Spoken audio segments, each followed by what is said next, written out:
All right, good morning, folks, or good local time to you if you're not on the US West Coast. This is the Kubernetes community meeting for June 30th, 2016. And we don't have a demo this morning. At the last minute, actually twice in this week, 2 different demoers have canceled. So we have no demo this morning, but we will be getting updates and having discussions as usual. So we have 1.3 release watch update. We have about some info about 1.4 planning, a couple of SIG reports, some more reporting about SIG reporting, and then a pile of notices and such. So let's go ahead and get started. I saw TJ. TJ, are you here? Yes, I'm here. Okay, let's do that. 1.3, cool. Where are we? We are closer than ever. So for 1.3, we got the large roll-up cherry pick in yesterday, which was probably 15 or 20 issues that have been building since Friday. And since then have fixed 1 or 2 more things. And so we plan to have the very last cherry pick PR within an hour or so, pulling those last couple things into 1.3. And then we begin the build and release process, which is, 1, 2, 3 hours, something on that order. So that will be starting around noon West Coast time. And we hope to have the 1.3.0 build mid-afternoon West Coast time. So we are literally hours away if all continues to go well. One other note is I talked to Aparna, who is working on some of the sort of PR and media work around 1.3, and she suggested that since it is already Thursday, the advice is not to do a PR launch sort of on a Friday.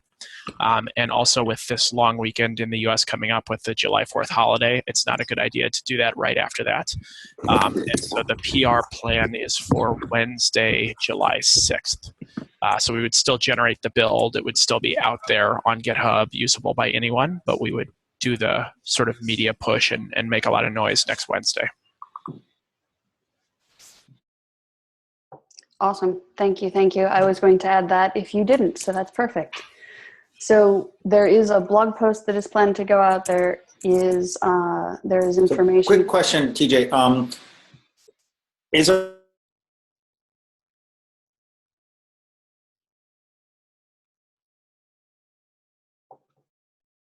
sort of validation?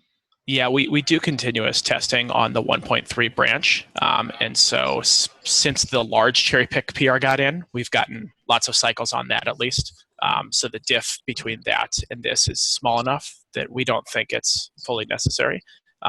That said, obviously we will have several days of cycles before the PR part next Wednesday. Yeah. Okay, so that's good to put a little bit of distance there of something.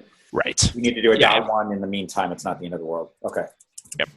It's not the end of the world, but we're trying really hard to get away from the perception that the .zeros are unstable. So giving it some time to bake is a good thing. Yep. By the way, TJ, are we going to have a burnout meeting today? No, actually, I did not schedule any more of those because we're at the point where there's no individual issues to talk about. Everything is fixed and just waiting for the right cherry pick in the build. Okay, good. Yep. Awesome. All right, so anything more on 1.3 or any more questions on 1.3? Trying to find where the extra audio is coming from.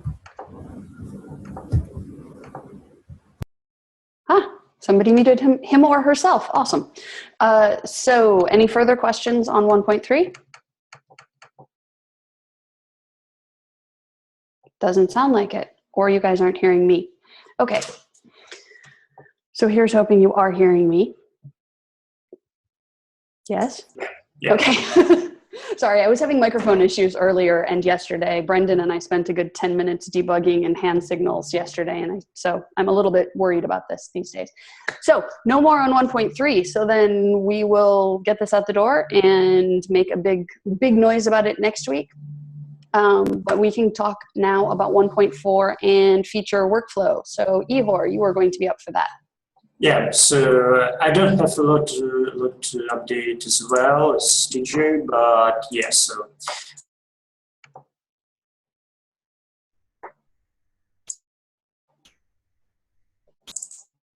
Yeah, so as most of you may remember, we started collecting the wonder items in the tracking dashboard, and also some of the items have been added to wonder 4 page. And on this page, you may see some items that are going to be added to review the GitHub repo during the next days, and I hope on the next week after we'll release 1.3, I will have updated the whole picture. What do we have wondered for, speaking about the future.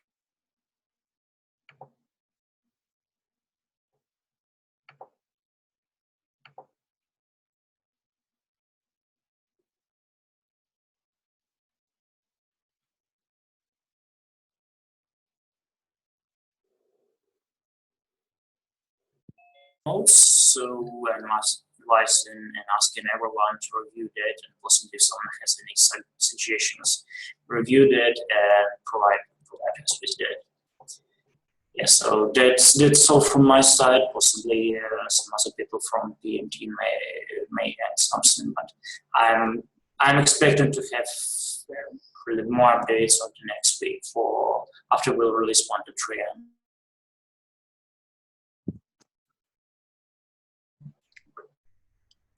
I am having terrible network connections. So let me just say, I want to thank Igor and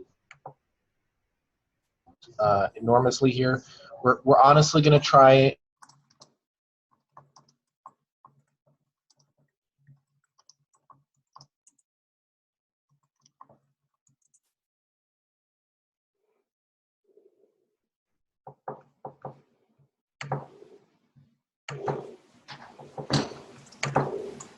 We're really going to try our best to improve the visibility of the stuff people are working on. And as you saw, we already have a sheet with things that people are working to. So, let's hold ourselves to a high bar. What works and what doesn't. So thank you very much, Igor, and everyone. It is up to us as a community to do this right. We're also working a bunch with the SIGs to try to get better SIG reporting and SIG involvement in this planning and reporting.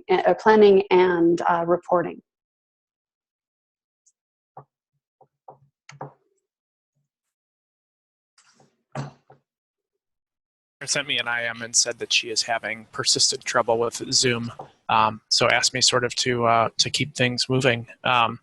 So in terms of 1.4 planning from Ihor and David, is that basically everything we wanted to cover today?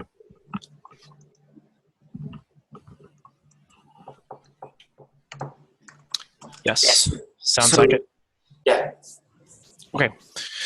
Great. So the next item on the agenda was for SIG reports. We have cluster ops today. Planning for doc hack on the reference architecture, and wanted to discuss the timing of that. Who do we have on to discuss that? It's possible that we don't have a speaker for that one, so it may just be a note in. I'm on the SIG, and I'm happy to talk about it if need be.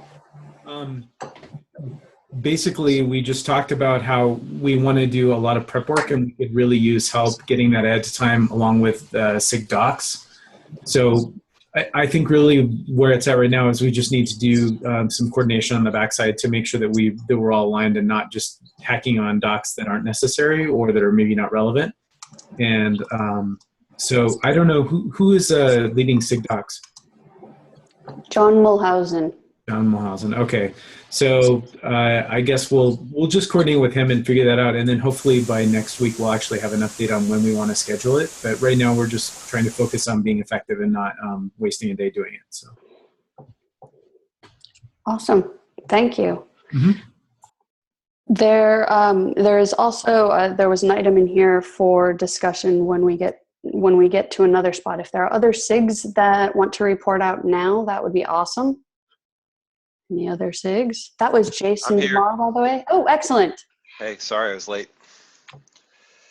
But my timing was great. So the cluster-ops SIG is working on reference architectures. And we're hearing pretty overwhelmingly in several quarters that documentation for what to install, how to install is important.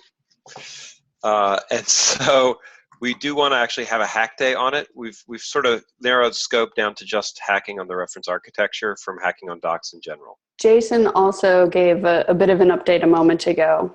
Oh, good. Yep. And thank you, Jason, for doing that. Jason will be lost leading our retrospective tomorrow. Assuming it's me, not you. No, I don't think it's, maybe it's Sarah. Sarah's been having trouble. Oh, okay. Hey, Joe. And Rob, I just said we're coordinating with SIG docs so that we can make sure that we're working on the right thing. Documenting how to properly submit pull requests and all that good stuff. That's the missing piece that we really need to be successful. The cluster-ops SIG was going to just build everything in a Google Doc so we can collaborate in real time. And so what I might do, we're going to have our meeting in a little while. I might simply suggest that we have a hack day on the reference architecture doc as a standalone, and then we can piece it into the broader docs as we go. But we'll talk about times at the cluster-ops SIG. If people have preferences, let me know. I'd like to do it sooner, so I was thinking not tomorrow, but maybe even if people are actually working during the holiday, it's going to be quiet. So I was going to suggest Friday of the next week, or maybe Thursday next week. Can I ask a stupid question here? What exactly is the subject matter here? Sorry. The cluster-ops SIG is building a reference architecture document. Let me find it and I'll post it in the chat. But basically, we're documenting all of the components for running Kubernetes and install guidance, like set this up, open these ports, it does these things, it has these prereqs on it. This is how you build an operable cluster. Would you call this the sort of the manual setup doc, essentially where you go through each of the steps and you sort of avoid automation voodoo? That's exactly right. So the idea is I would call it non-biased, non-scripted. I guess, well, though I'm a little not sure how to interpret the term reference architecture. In some communities, that means this is our preferred way to do it, but you could do it other ways. It sounds more like you're saying this is a reference manual for the pieces that explain how they can be used. Yeah, we debated a whole bunch of different things, but yes, it's not telling you which hardware to buy and how to wire it together. It's much more general. It's sort of these are the. If you have a better term for it, I'd be happy for it. Advanced install guide might be one way to do it, right? Or if you just switch the words around and said this is an architecture reference. Install reference. Or Sold! I think this is great because honestly, if you look up sort of the custom cluster steps, there's a ton of stuff there, and it's still not quite sufficient to figure this out. And I think, over time, we can look to actually make this stuff be smaller, simpler, and, reduce the size of that reference. Yeah. Hey, Rob, is this going to replace the getting started from scratch guide, or is it a complement to that, or how does it relate to that? I would love to see it. I'd have to review it to say. So far, we've been more focused on what the parts are than the single commands of what to run, how to run them. But I think the getting started from scratch guide doesn't, also talks about what the parts are. So you should take a look at it. I posted a link in the chat. Thank you. Definitely, people have said that could be improved. Another thing I would like to see is for each individual component, like Kube API server, Kube controller manager, etc., to have sufficiently useful help text it out so that people can actually figure out what they need to specify and what it's optional and what kind of values are expected and things like that. Right. Because we do hear that people just download the tarball and expect to be able to figure out how to run it just by doing help on the binaries. So, if things are missing from our release tarball also, and that causes confusion, then we can use that to improve how we package the release as well. Because, people say, like, I didn't know I needed to install FTD or whatever, right? Like, I have actually honestly heard that exact thing. And we've done things like proposed. This was Mike Denise's suggestion. It really laid out well in the doc, was to come up with sort of layers. First you need this, then you need this, then you need this. It's exactly what you're describing. It's a structured way to look at a Kubernetes infrastructure, an architecture reference. Okay. Yeah. I think if we could all agree on sort of like, naming of the phases and the tooling around those phases, that would be huge, right? Because then we can find the phases that end up being in common across all sorts of install scenarios and really work to streamline that stuff. So I think this will be a great light to shine where the work needs to be done to improve that experience. Yeah, and please replace the existing architectural diagram. Which hasn't been updated for like a year and a half or something. I was getting a little frustrated because I couldn't find a replacement. So the purpose of the hack day is for people to come in who have knowledge and then have a sort of coordinate what working on all these pieces, pulling in all the data, and produce a reasonable document to go. And we've already got a good start, I think, but we're really short on the details. So I'd love to spend a day doing it. And where will you be announcing? When and how people can help? We'll be doing it here, although what I'll do is I'll take it to the user and dev lists once we officially pick a date and time. I'm actually tempted to just say we're doing it next Thursday, although I know we're going to lose people to vacation. But it's also a very quiet week for a lot of us, so it's a good time to do it. Yep. And so I'm going to tentatively schedule it for then, and then we'll just encourage people to show up. Probably I'm Central Time, so I actually span both coasts pretty well, and we'll nail out the details. But just you can show up for an hour, review the doc that we're in. It's going to be the same link that we already posted, and give feedback and participate. And we'll run a hangout in the background, and we'll post that at the top of the doc so people can get involved. Awesome. And I like the idea of having sort of everybody hacking on one doc and then sort of like, putting it in stone, and cleaning it up later. That's a lot more fluid than managing PRs. Google Docs has been proven to be an incredibly powerful collaboration tool in my experience, right? It sort of displaced Etherpads. Mm-hmm. Cool. All right. Are there other? Yes, you're welcome. Thank you for bringing up what you are doing in SIG-cluster-ops. Are there other SIGs that want to talk about what's going on today? I sent a note this morning to the SIG leads mailing list asking that we start doing this much more regularly, because one of the pain points in this community has been cross-community collaboration as we are growing so rapidly. It's almost impossible for anyone to keep on top of everything that's going on. So having roll-up summaries into this meeting, as well as notes from the different SIG meetings into Kubernetes dev and into repos, is one of the things I had asked for this morning. So if anybody is game to volunteer to give another SIG update from what's been going on this week, that would be awesome. So I want to shine a light. I don't know if it's officially a SIG yet or what have you, but there's been a ton of discussion going on around, and it's very much related to cluster ops, and that's part of the questions that we've been trying to explore around how to streamline and simplify the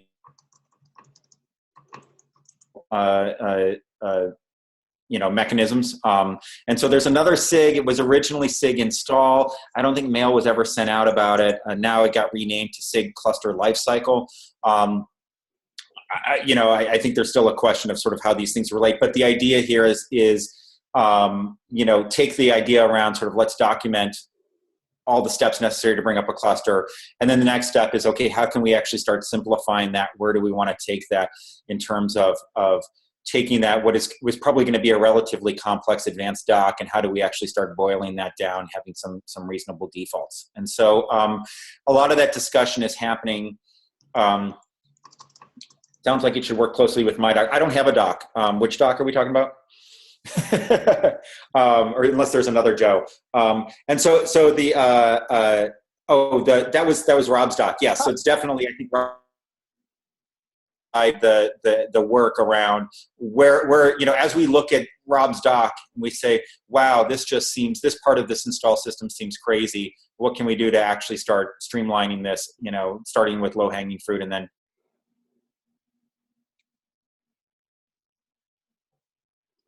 been a ton of discussion in the SIG-cluster-lifecycle mailing list and a lot of conversations going on there. So if you want to get involved, join that mailing list, or feel free to reach out to me and I can start bringing you into some of these discussions.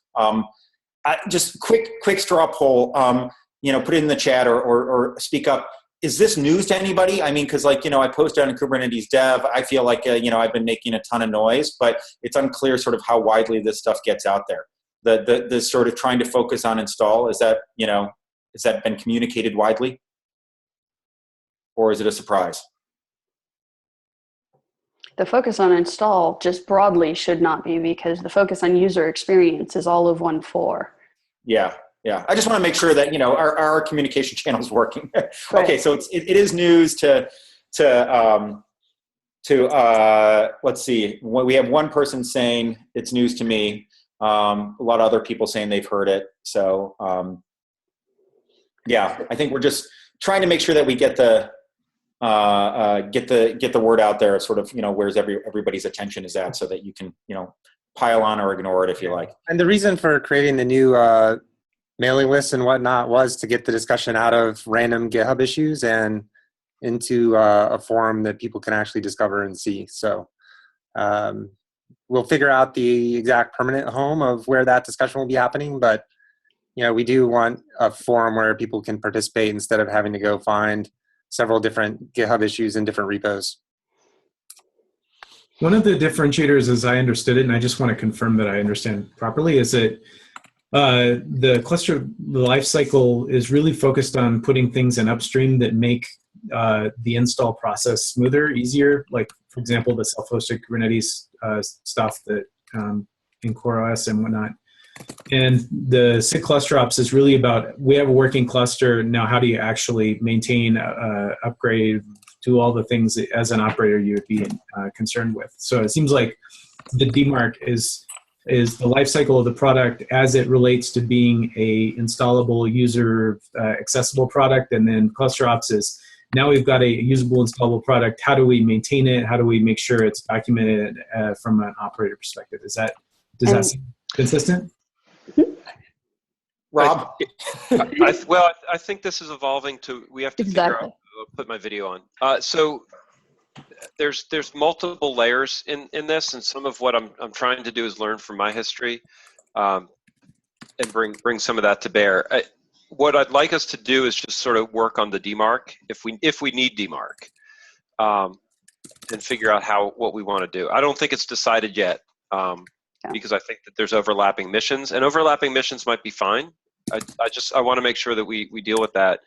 And then the scary word vendor, because there's a lot of vendor interests in the middle of this, and there's people being obviously paid to work on this stuff. And so we need to make sure that we factor that into the how the discussion works, so that like clusters, I won't call it one cluster or another, but the pieces that we're working on collaboratively to make Kubernetes easier to install and use, which we desperately need to do not become a vendor-led thing or biased towards one vendor or another. And so I'm trying to be very cautious in that, and make, we can't hide from that as part of the discussion, because most people here, I believe everybody here is paid to do this work.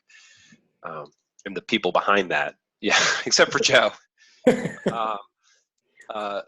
the people behind that work do, they have to be represented transparently. I've been burned. I'm gonna say the word OpenStack, and just make sure that, right, that I want to be careful that we are transparent in this. So there is a longer discussion that is being planned for the week of the 11th to figure out where and what SIG-cluster-ops, SIG-cluster-lifecycle missions fit, mesh together, split apart. So if you have interests in that, please let me know, because I'll send invites. But the idea is making sure that SIG, whomever is working on the composable pieces of making the install easier, ends up also getting feedback from people who are installing, engaging with. It's not, developed from an ivory tower, et cetera. So this is clearly brought up the fact that we need a little bit more information about SIGs and shared information about what everyone's working on, getting that collected and coordinated, as I had mentioned earlier. So we're starting to, I'm starting to put in place a few more processes around, hey, we want you to be sending information back up and sending up to specific places, starting to standardize that, to Doug's point about too many methods of communications to follow. I tend to use Kubernetes dev as a summary location. Discussions seem to happen in Slack. I'd like to finish and follow up and formalize all of this in some way so that it's, at least that's the expectation, and that we know where we can go to get a broad overview of the project, and then where we will get pointers to. For example, the Kubernetes community SIG foo repositories will have, or directories in the community repository will have information about what's happening in the specific SIGs, as well as summaries into here and summaries to the Kubernetes dev mailing list. So I want to put a finer point on some of the stuff that Rob said. One of the traps with open source projects and commercial entities is that if a commercial entity solely makes money off of providing support on a product, it creates this perverse incentive that making the product easier to use and easier to install actually leads to reduced revenues for that company. And we really need to avoid that trap. And so, if anybody on this call is planning to build a business around the fact that Kubernetes is hard to use, it should be, over time, we're going to put you out of business, right? So, we have to find ways to add value that is not just papering over some of the fundamental problems that we want to solve. And so, hopefully that's not a controversial thing. Healthy community needs to continue to make things easier to use, easier to approach, and we should avoid people who we should be transparent about where people's profit motives are coming from, so that we can keep those open, all those discussions above board. And to be fair, the easier it is, the broader our install base gets, and so there's still more space to sell in for the "I'll help you," even though it's easy. Right. To be clear, I would want to plus one exactly what Joe just said, and I don't want to paint anyone as being malicious here, right? I don't think it's that. I think it's much more. I have a bunch of tools that work pretty well for the customers that I have, and so I'm going to use those, and so on and so forth, and we want those tools. We want those upstreamed and helping people and things like that. So I totally agree with Joe's point. And I think it's just up to us to have a transparent discussion. Here are the areas that need some help, and we'll take all comers, monkeys at keyboards or tools or whatever it takes to make those better. Awesome. So now we're making it easier for users to install. Now we have lots of work also in this group and more broadly to make it easier for developers to contribute and developers to grow from developer to reviewer to maintainer and beyond. So that will be some of our focus going forward in the next few months as well. So back to the agenda. Are there other SIGs that want to talk? SIGs.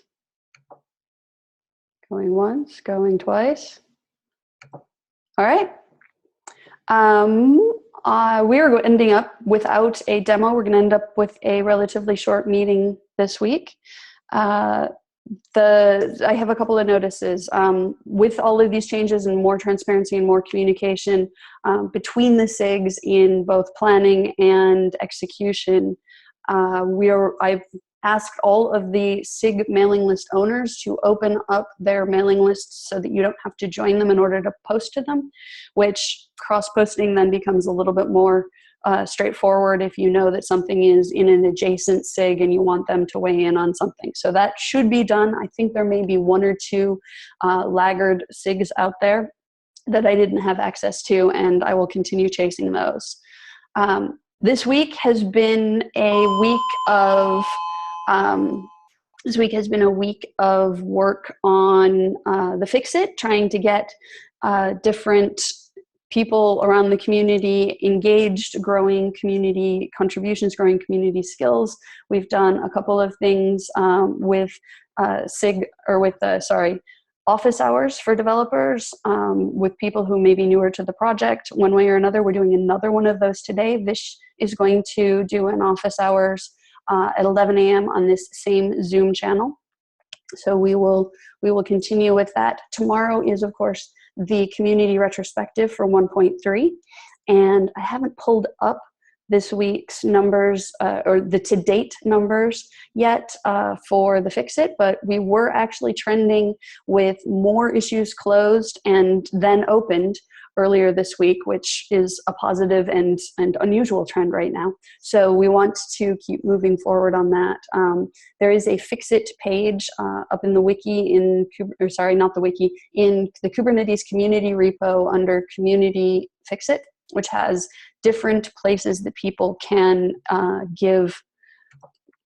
actually give help and work on the different focus areas that we're looking at. Thank you, Suraj. So more information there. Also at the bottom are the reference URLs that I've been saying we're doing better or worse against. So you can take a look there. So that's developer office hours. Oh, and I would like to continue as a program the developer office hours so that we can have people asking questions of the devs. Now this could be, I'm new to developing, or this could be, I'm a user, I'm really stuck, but do preferably more toward the developer to developer work, but occasionally we can answer user questions as well. But I would like volunteers for more people who might want to do an office hours in the future as far as what their skills are. With the office hours I did with Philip on Tuesday morning, which is posted on YouTube if you want it. With the developer office hours that I did on Tuesday, we ended up going back through the Slack channel and just answering some of those questions, as we didn't have anyone who joined us live. So volunteers would be awesome. Apparently there's a question now in the, do we talk about the Fixit next week? And yes, we can absolutely talk about the Fixit. What's better, what can be done better for next time next week? Does anybody have any other notices? Sarah, can I say something? Sure. Yeah, so for Fixit, it's Sebastian here. I was looking at the docs because it's not a very glamorous area. Mm-hmm. But there's like 74 open PRs in docs that need tech review. Ah, so do we have tech reviewers who can help? Yeah, and then there's probably in the issues, there's probably like 20 duplicates. Mm. So, there are definitely things that are easy to fix on the doc side. Yes. That was also one of the things that I had put a link into the Fixit recommendations for, was going back and looking at issues that were opened before the first of this year and to see if they are valid, duplicates, no longer valid, handled some other way, that kind of thing as well. So closing out issues is a great thing to do as well. Yeah, and actually I think the rate of filing issues has increased as we added automatic issue filing and things like that. Mm-hmm. I probably prefer more focus on triaging recent issues. Like we have 1,000 issues that haven't been prioritized. So those are ones that have been filed within either mostly within the 1.2 or 1.3 timeframe that people haven't got around to actually looking at and deciding what to do with. So, a lot of the old issues are ones that have been around for a long time, and the people with the context on those issues are people who've been on the project for a long time. So I would actually focus more on the recent issues, which, maybe were filed recently by people who still care about them, than issues that people have forgotten about. But closing those out is also helpful. Yeah, and so on the doc repo issue, and one big challenge we have is that we don't have any of our automation working on the repo. So that's something we're going to be working on. But if you're interested in helping with sort of maintaining the contributor workflow of the project, that's definitely an area where we could use help. I think for this Fixit week, we split up a list of doc repo automation that would help into lots of separate issues. So picking up those would help a lot more than going through the current pile of PRs. We need to get automatic PR assignment. We need to get automatic issue triage, things like that. Automatic validation of formatting. You know, there's a long list of things that would help make the doc repo sustainable, as opposed to just solving this once and then a month from now we have the same problem again. Mm-hmm. Anything else from others or more questions about Fixit? Question about the docs repo. Mm-hmm. Has there been an update on the CLA changing? CLA changing from the Google CLA to the Apache CLA? Yeah, I'd be willing to help, but I can't. But you can't yet, yes. So for an update on the CLAs changing now that Kubernetes has been moved to the Cloud Native Compute Foundation. So for those of you who don't know what I'm talking about, when Kubernetes moved to the Cloud Native Compute Foundation back in March, and however long it took all of the paperwork to actually flow its way through all the lawyers, we agreed that over time we would move to the Apache CLA or the Apache CCLA and DCO for each commit. So that means that we need to change all of the tooling that currently is automating our CLA signing. And that is in the works. There should be a test variant of the new CLA bot from the Cloud Native Compute Foundation late this week, which I'm presuming means late next week, given the holidays, that we will be able to test in some test repos and see how that works for our needs, both the Kubernetes needs and the CNCF needs. And once we have that tested, so on the order of weeks, we can start looking at rolling it out to the broader repos. So Justin, the answer is it is still plugging along altogether too slowly, but we have not forgotten it. So you and I can also follow up individually and see what we can do to make this maybe more possible for you. So quick question. Google lawyers had a relatively strict interpretation of applying the CLA to documentation updates. Okay.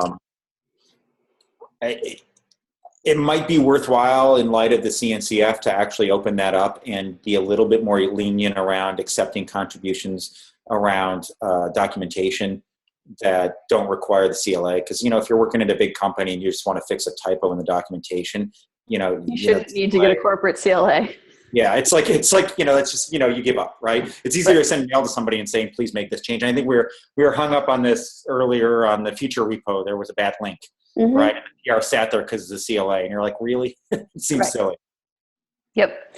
Okay, I will follow up with the CNCF about that. See if they care less, and maybe we can pull the Google CLA off of the docs in some other manner if we can find something else.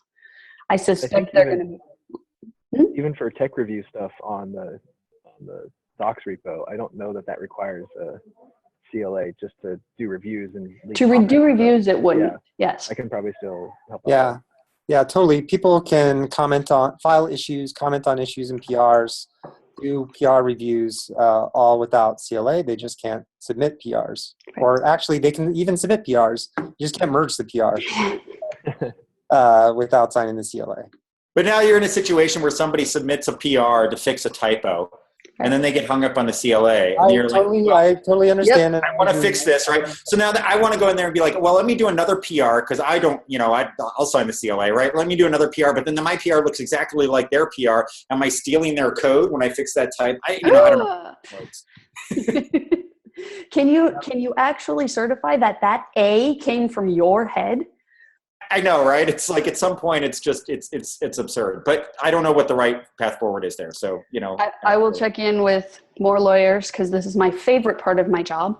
And I will see what the CNCF thinks about the CLA on the docs repo and see if maybe we can get that lifted at least and help. But Justin, to your point, help with looks good to me. Yes, please. I'm happy to review that. Wow, why don't you change this picture to look more like that and then resubmit would be very helpful. All right. Any other things we want to discuss? By the way, for PR reviews in general, we would love to have more help from the community on doing PR reviews. Don't feel like you have to be anointed. Review a PR. If you are familiar with an area of the code, or you want to become familiar with an area of the code, go look at some PRs. We have 500 open PRs in the main repo. That is super helpful. Yeah, it's super helpful, and we're going to try to come up with a more official process to help onboard people. But we are PR review constrained. That is slowing things down. So if you can get a bunch of the basic stuff out of the way before an owner comes along and says, yeah, this all looks good, that would be tremendously helpful. Yeah, more eyes make it a little bit lighter at least. Yeah. And also just help new contributors with basic stuff like, oh, this test actually failed. Here's how you find the results, things like that. And one of the other automation things that we have filed, so most of the automation issues get filed in the contrib repo because that's where the current home of our GitHub bot is. But one of the items there is identify new contributors automatically, right? So we could automatically identify new contributors, put a label on it.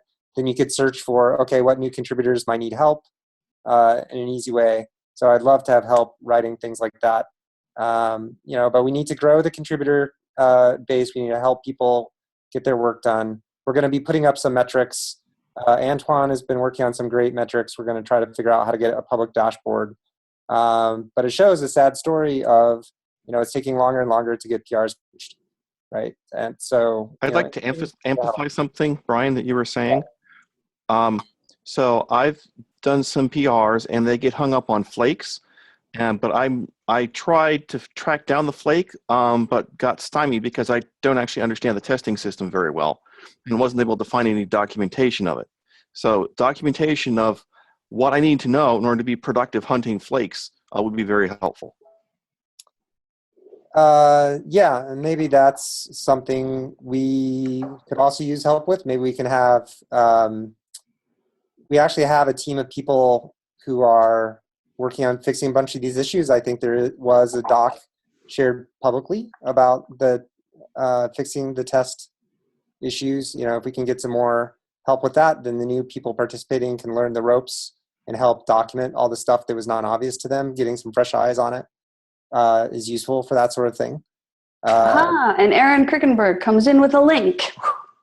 Yeah.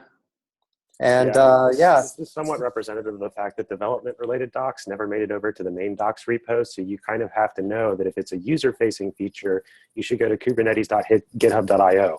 But if it's a developer-facing issue, such as how do I get my environment up and running, how do I do testing, that's still in the main Kubernetes repo.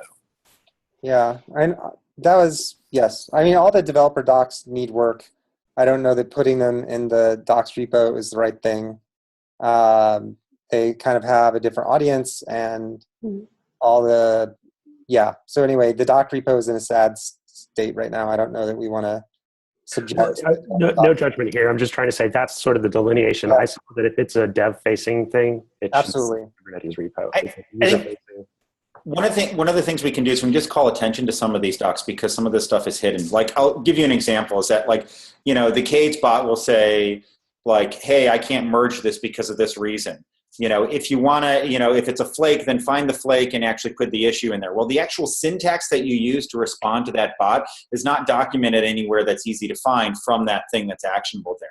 So can you file an issue about that or no, I mean, it just occurred to me now, right? So I'll look at it and do that. But I think like maybe pointing that to the right sort of, doc, wherever it is. Absolutely. Yes. Because all the messages from the bots need to be more actionable. And stuff happened. You're like, okay, now what? Yeah. We also need to do things like notify the PR author explicitly because they probably get the notifications filtered out in their inbox. So yes, lots of room for improvement, and we could definitely use help for that. Like all the maintenance, I know everybody loves adding features, but we really need help with a lot of this sort of project maintenance, contributor workflow kind of stuch. So would that go into the contrib directory, do you think, Brian, if I was going to file an issue on that right now? Yes. Okay. And you can label it with Munge, GitHub, or Velocity Improvement, or both. I will do that now. Thank you. Mike, is asking about input on whitelisting, and the other Mike is asking about just more about what needs further updating in the flakes and bot syntax. Somebody needs to verify. Oh, whitelisting. Where is whitelisting? Who is the gatekeeper on whitelisting? Brian? Actually, Sarah, just a minute. So, yeah, I just wanted to say, I read that doc about hunting flakes, and it didn't help me with the problem I had, which is a test ran, it produced some stuff. I didn't know how to interpret the stuff that the test produced. I don't know any documentation about the test that ran. I don't know what the test was. I don't know how to paw through the results of the test to find or interpret the evidence of what went wrong.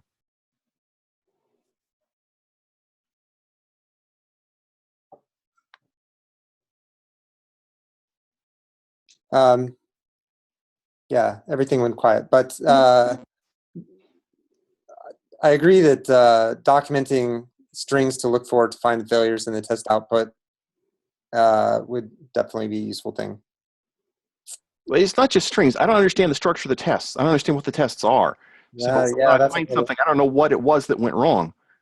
Yes, and that is a harder problem. I'm not saying that we shouldn't work on it, but documenting every single test and so on is, I mean, well, look, at some point I can look at the code that is the list of tests, but I don't know where to find the code that is the list of tests. I don't understand the test harness setup. Right? Yeah, so that is probably... At some point I can dive into the code, but I need to get some clues to get started. Yeah, so that would be a good topic for the testing SIG, I think. Yeah, I don't think I've seen you show up at the testing SIG, and we would definitely love some end user input on where the docs are deficient right now, because we're all moving pretty quickly and changing a lot of stuff. I think a ton of effort has gone into improving the submit queue and the overall velocity of the project, but as a result, we've been moving fast and not exactly documenting things. I think there was maybe a hope that this Fixit period happening this week might be the way to sort of do that, but the release has been kind of dragging on a little bit, so it's going to take maybe another week for us to kind of collectively catch our breaths. This sounds like a fantastic discussion to have at the testing SIG, though. So, I mean, just to be clear, I think, if somebody wants to give feedback, they shouldn't have to show up at a meeting. I mean, there's an email list and a Slack channel that, you can. Absolutely. Yeah. Absolutely. But if you really want to say that particular meeting, feel free to do that too. It's more that this feedback would be more focused and more able to be picked up and acted upon if it is focused in toward the testing SIG as well. Okay, I'll send mail to that SIG. Thank you. Fantastic. And I'll mention it again. All of these SIG mailing lists have now been opened up. So if any of them bounce, just let me know and I will start chasing people as opposed to just occasionally sending mail. I think I'm down to 2, but I don't remember which 2 that are not yet publicly mailable. All right. Anything else, folks? I'm sorry, I interrupted you when you were going on about the whitelisting. I think it's been answered actually in the chat. So Tamar says that the whitelisting has been disabled and they're discussing in chat. So it sounds like they'll chase. Anybody else for topics? Broader discussions? One last agenda item, and I just discovered this. It's Sarah's birthday. So I was going to threaten to sing happy birthday to her, but I won't have everybody sing happy birthday. But happy birthday, Sarah. Thank you. And I have a sign. I could wear birthday hats. Oh, look at that. Thank you. Yes, it is my birthday. I did nothing to deserve today, but I have it, so hooray. Oh, noises too. Or maybe that's somebody's phone. All right. Well, we will see you all next week. Sorry, Sarah. So nope. one item from the agenda that we forgot. Simply item regarding the community event in Ukraine that I'm going to co-organize with other guys. So that is a Google Dev Fest, and I'm leading the cloud stream. And currently, we are looking for the speakers who are familiar with Kubernetes, Google Cloud Engine, App Engine, and some other Google-related cloud stuff. So if someone of you is going to visit Ukraine at the beginning of September and would like to speak about these items, so feel free to reach me directly, and we will see you in September in Ukraine. So possibly someone would like to visit this event as a visitor, so we are always welcome, and yes, feel free to reach me. Thank you, Ihor, and my apologies for missing that on the agenda. No problem. We had a lot of items on the agenda. We did. It got busy. I thought we were going to end really early, and now we're going to be ending just about on time. Yeah. All right.